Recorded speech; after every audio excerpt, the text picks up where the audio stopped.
और कमी लाई जा सके। अनिस कुरैशी, SP न्यूज़, शाहपुर, जिला सरगोदा।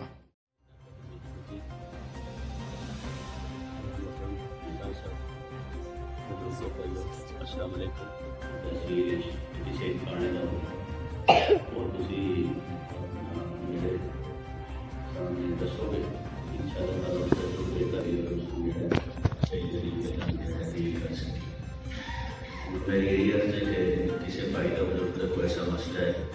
ऐसे और होगा कि किसी उसका हल नहीं किया और किसी ने दस का है उसका तो नहीं है, लेकिन चोर पकड़ी जाते नहीं और फिर बड़ी हो जाने सामान हो जाने कोई काम भी मिल रहा आज बात ही मैं इलाका ही मोबाइल नंबर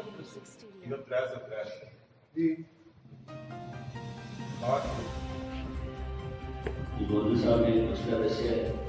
उसके मेरी पुलिस की तरफ में रहता है कि ऐसी पूरी कोशिश करते हैं जिस तरह उन्होंने भी आगे छोटा लग जाता है क्या बनना चाहता है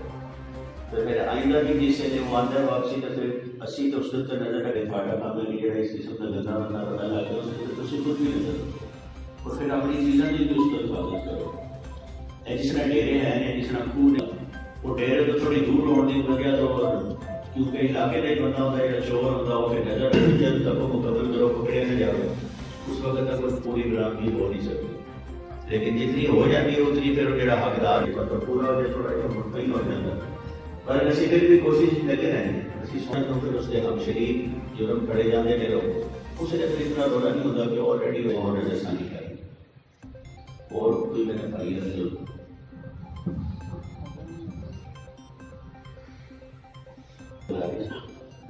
ਅਸੀਂ अपनी पूरी कोशिश करते रहने जिस तरह मैं पिंडी तो आया मैनू हाले इलाके का इतना ज़्यादा नहीं पता पिंडिया का नहीं पता